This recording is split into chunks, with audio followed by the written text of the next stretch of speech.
QC Copper and Gold Inc., which trades on the OTCQB venture market under the symbol QCCUF and on the TSXV under the symbol QCCU. Welcome, Stephen.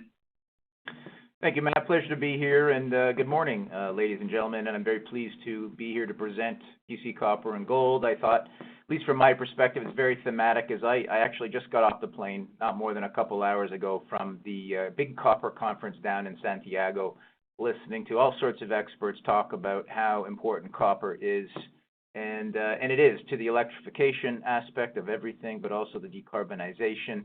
And the overwhelming theme of this conference is how important green copper is, and not just copper in itself being green, and in effect being a replacement for oil in the new economy, but how copper is produced and how green you can produce it. And to me, that just sort of reinforced exactly what QC Copper has to offer and how compelling our story is. So, and I'm going to tell you all about it, but first I'll point out on the slide here, in the opening slide, you can see on the left-hand side, that is what's called the Opa-Miska Copper Mine Complex. It is located in the heart of Quebec in the Chapet-Chibougamau district, where it operated for nearly 50 years by Falconbridge. Falconbridge was a great Canadian mining company, which has since been taken out by Glencore. But this was their flagship copper operation in Eastern Canada for nearly 50 years, produced well over 1 billion pounds and well over 1 million ounces of gold, because there is gold there as well, QC Copper and Gold. But it's definitely a copper-rich district, which had never been interpreted or viewed as an open pit bulk tonnage type deposit, which is exactly what we saw and is exactly what we have since defined in our maiden resource, which just came out at the end of 2021. So this is a new story. This is a new story and a new way of looking at an old district, which is quite similar to other very successful mining operations in Canada. For example, Malartic and Detour, the same business model, high-grade underground mines reinterpreted into bulk tonnage scenarios. When the stars align, this sort of model can be extremely, extremely attractive. So let's get started, and I'll run you through the presentation. So, first, why QC Copper? I think, we are in competition with every junior and exploration company out there, but really the way I think about it, I'm in competition with all the copper juniors out there, because I'm not just interested in running a public company. We're interested in building a mine, and that's how we think. And so we have to consider that who is really interested, not just buying our shares, but buying our assets. And so that's sort of how we think. We are building Opa-Miska and QC Copper as a company around it in terms of who's going to buy us down the road. So we're very forward-thinking in our approach to that and how we develop the project. But of course, it all starts with copper. And I think, as I said off the top, copper underpins the decarbonization and electrification aspect. So we really think that everything is going to be electrified. It's not just about Tesla, it's the electrification of everything, and how copper is really the metal that goes into conductivity. So it's really the pipeline between point A and point B. That's how important copper is to these decarbonization aspects. And these goals that are set out by the governments, the powers that be, such as COP26 with the big conference of last year, they set out these very ambitious goals to reduce carbon, which I think is a great and noble goal. However, I don't think that everybody or the powers that be have really done the math in terms of how much copper, how much nickel, how much uranium, but really copper, how much copper they're going to need in order to achieve these ambitious goals of decarbonization. And when that realization comes, copper is really going to have its moment, because you can't just build these mines overnight. It takes 5 years, and when the stars align, these big copper porphyry deposits, those are 20, they're sometimes 30-year horizons. So this really presents a compelling opportunity for copper metal itself, but those that are right-sized, not super big projects that benefit from all sorts of community support, but the support that comes from the infrastructure. Being in a brownfield environment like QC Copper is, where we have in place rail, road, power, and I emphasize power. That was one of the major themes at the copper conferences. Are you producing copper by burning coal, or are you producing copper with renewables? And of course, if you're located in Quebec, you get the absolute benefit of the hydroelectric power, the abundance of it that is there. And it's not only is it clean, it's and renewable, it's cheap. It's 5 cents a kilowatt hour. You will not get any cheaper or cleaner power. So when QC Copper does produce its copper for the green revolution, it's doing so in a green way. And I think another speaker at the conference was the CEO of the London Metal Exchange, and he was there talking about nickel mostly, and all the turmoil that's gone into the nickel market. But what he was talking about is price discovery on clean copper, and I think that's something we're going to see a lot about. Is not only how clean can you produce the copper and will you achieve a premium for it, but also, you know, the consideration of the human rights aspects. And we've seen nationalization, and we are seeing our trading partners limited in terms of who we may or may not want to do business with in this new world. And so again, not only does QC have a Brownsfield environment with renewable energy, but we're in the safest, most stable jurisdiction in the world, frankly, being in Canada. But even Canada is a big place, and within Canada, Quebec is undoubtedly, in my mind, the absolute best place to do business. We've got the mining culture there, but we've got the support of the Quebec government from top to bottom. The Plan Nord, which is the most forward-thinking mining infrastructure plan I've seen put forward by a government. I think $40 or $50 billion worth of infrastructure. Not that we need a lot of infrastructure, but of course, infrastructure renewal will take place with these base metal projects, particularly like QC Copper. And of course, copper is in their strategic metal plan. A lot of governments are coming out with this forecast in terms of what metals are critical, but I think copper is right at the heart of that. So we do have tremendous support from the province, but all the way down to the locals. And I think the local communities, First Nations, are incredibly important. Since we've established ourselves as having a substantial resource to the point where we are convinced we have a mine, we have invested great energy and focus in community relations to achieve the support. And we are located in this area called Chibougamau, which I'll show you in just a moment, that has all this fantastic mining culture. So we're quite forward in that respect. So let's get down to some quantification of who we are as a company. So again, we're listed as QCCU and QCCUF on the exchange for our American friends. But we're a small company. I don't think the market has woken up to what we have and the potential we have. Our market cap is in and around $40 million, but I'll point out that we've got $18 million in cash. So that $18 million is baked into that as well. And then, of course, I'd like to point out that we've got, and it says $11 million, but actually we have $12.5 million of baseload energy shares baked into our price. So we're very well financed, and what that tells you is we're very, very, very cheap in terms of what the market is paying for this phenomenal asset which we have called the Opemiska. Here you can see here, so just our enterprise value, we're getting almost less than $10 million for our enterprise value. And again, enterprise value means what we get for our assets when you strip out all these cash. And don't take my word for it in terms of, you know, the size and the grade. This copper report just came out by the Mining Journal, one of the most respected media outlets here, published QC Copper as the third highest grade copper resource in the Americas. So we're top 3, and we're in the top 20 in terms of size. So we've got a big deposit, not a huge porphyry deposit that's going to take multi-decades. We're sort of right-sized, and we're right at the top of the list in terms of grade. I mentioned before, this is not a new model in terms of going into the Brownsfield. This has been successful in the past. Our group has done it in the past with the Cote Lake and achieved great success there. But the higher profile names, for example, I think this project has so many similarities to the Canadian Malartic mine and what Osisko hit out of the park, quite frankly.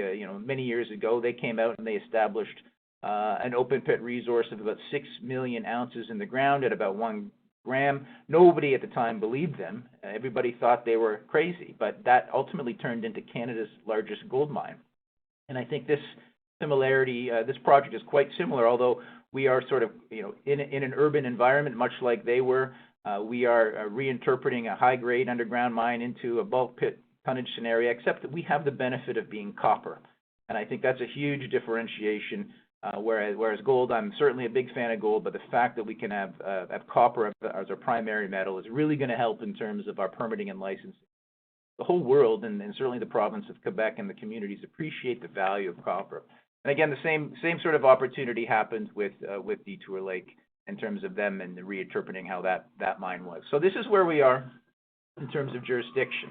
This is a step out of the Chibougamau district as a whole here. On the western side, this is where the Opimiska copper mine complex was. I'll point out that it's actually 4 mines. So it was 4 separate mines, all very proximate to each other, all about 1 kilometer or 2 away from each other, that were operated by Falconbridge.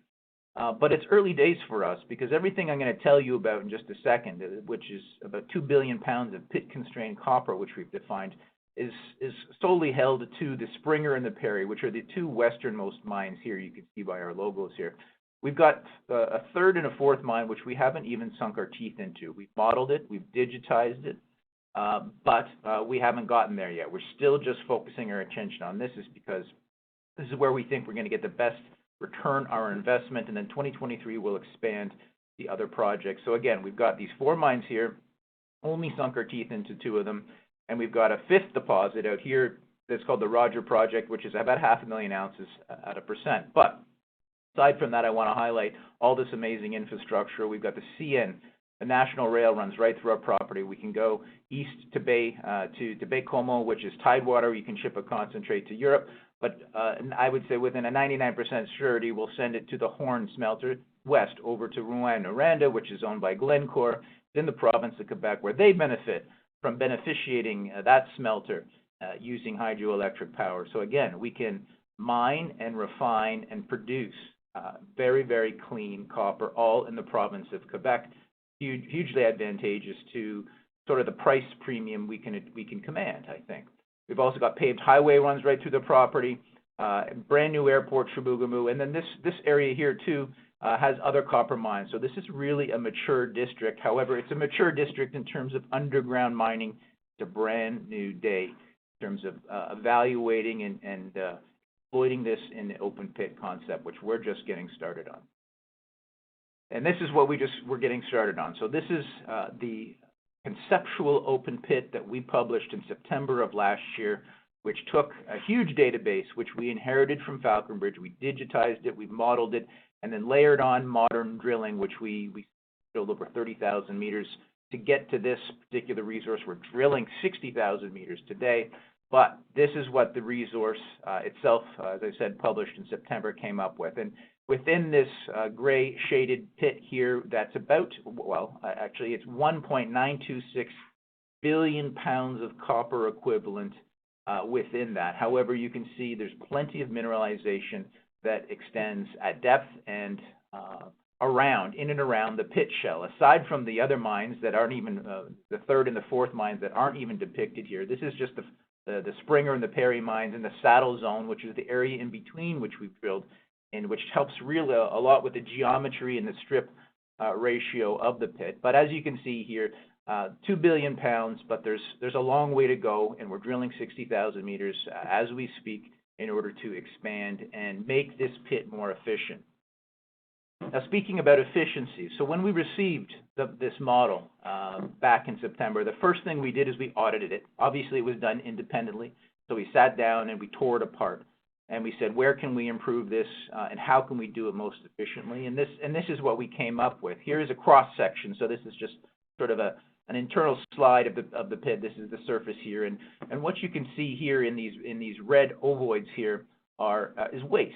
Okay, and so this is what's being currently calculated as waste in our pit. But however, we know very clearly that there is mineralization there, but it just so happened that we did not have enough drill data at the time of the publication of the resource to convert this and make this calculated as a resource and ultimately into ore. So what we're doing is we are now focused. We've designed a 60,000 meter drill program, which started in January of this year. We're about 15% of the way through.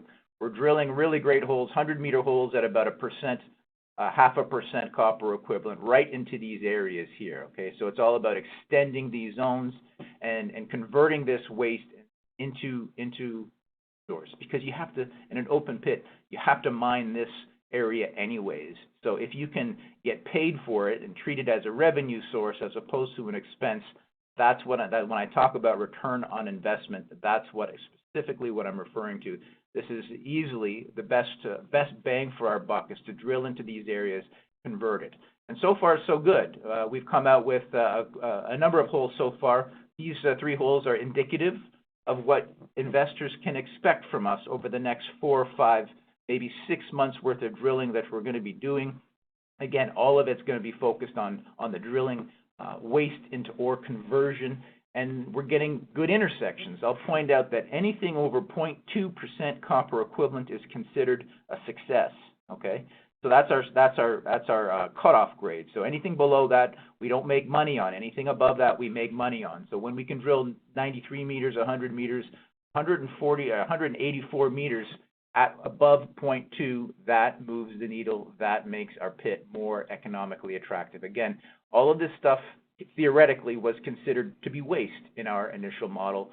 Now we're getting paid for it as opposed to having to pay to move it and put it into a waste pile. So this is exactly where our focus is.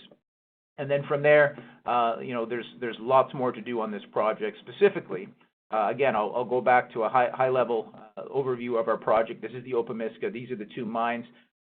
We've already modeled the Robitaille and the Cook, just like we modeled the Springer and the Perry prior to the drill programs. We see ample drill data to have a resource there. We will be bringing it into the 43-101, so there's going to be some low-hanging fruit, more tons, more metal that we're going to bring into the fray here and have a centralized pit here, centralized mill here that we can feed ore. These 2 are certainly going to be, we believe, the biggest aspects of it. We've got 100 million tons there. We're looking to make the pit substantially larger by the time we come out with an updated resource calculation later this year. And then there's the whole area. Okay, this whole area here is just pregnant with copper and gold mineralization. Again, it's mature in the context of underground mine, but really hasn't been systematically and properly evaluated in terms of bulk tonnage. So there's all sorts of discovery potential, but also satellite pit potential. But again, 2022 is all about the Springer and the Perry, make that as tight and efficient as possible. 2023, we're going to be attacking the Cook and the Robitaille and all sorts of targets over here. I'll talk about just very quickly other things that are critical into developing a mine is going to be metallurgy. You're going to be able to kill your project real quickly if you don't understand your metallurgy, and very few projects at this stage understand metallurgy. However, we're different. And why are we different? Because, again, we've got 50 years worth of mine-level metallurgy on this project, and it's excellent metallurgy. The copper is in the 95% throughout the life of mine. You can see here, this is shows you the copper here. The gold, also excellent recoveries, upwards of 85% when they added a gravity separator here in the mid-70s. And I'll note there's also silver payable. Okay, we see silver in our drill results. We did not, in the resource that we published last year, we did not include silver or any other metals. But it's safe to say that silver will be payable. All 3 metals will be payable in the concentrate when we get there. Of course, we are upgrading our metallurgy. Not only is metallurgical processes become much better since the days of this mine, but also we have to evaluate it in the context of an open pit and also different zones which we're going to mine. So that's still a work in progress, but clearly the metallurgy on this project is not going to give too many big surprises. The other thing I'll point out here is we've got a starter pit scenario, and this is going to help our economics tremendously. What you're looking at here is the Springer Perry pit from a bird's eye view. This is the plan view, and this is a cross-section view here. We've got 2 starter pits, which is about 11 million tons, so about 10% of the deposit is very high grade and very near surface. We benefit from having crown pillars on an underground mine, which is the ceiling of any underground mine. And in this particular area here, they call it the mill zone, is very thick because that's where the big heavy mill was. And there's upwards of 50 to 60 meters of crown pillar here. So it's surface area which has these high grade veins which come to surface, as well as the disseminated bulk tonnage material that we see on the hanging in the footwalls of these veins. So this is going to result in payback very, very quickly. If we put let's call it a 12 to 15,000 ton a day mill on a starter scenario, you get your payback capital very quickly within the first 2 years, maybe 3 years, depending on the throughput ratio. And then we really look to build out what we think is a life of mine size mill, which is upwards of 30, potentially 40,000 tons a day, which which really puts this mine on right up there with all big operations. Again, we don't want to be a porphyry. We don't want an operation that has to have the capex for 50-year lifespan. You know, if we can produce high margin copper over a 15-year lifespan, that really makes this project highly economic, good margins. Not to say it can't produce beyond 15 years or 20 years even. We're going to find more. However, with the high-grade copper mineralization, the fact that this infrastructure is already in place, this really sets the project apart and allows us to permit this in a much more efficient way. So with that, I'm going to wrap up this presentation portion. I'm going to check in to see if we have any Q&A. But other than that, again, my name is Stephen Stewart. My pleasure, and I'm happy to answer any questions throughout the balance of this presentation, or you can reach me on my contacts here, which I will put up shortly. There you are. Okay, well, it looks like we don't have any questions. So look, again, thank you for your time, and I can be reached on my email there. Thank you.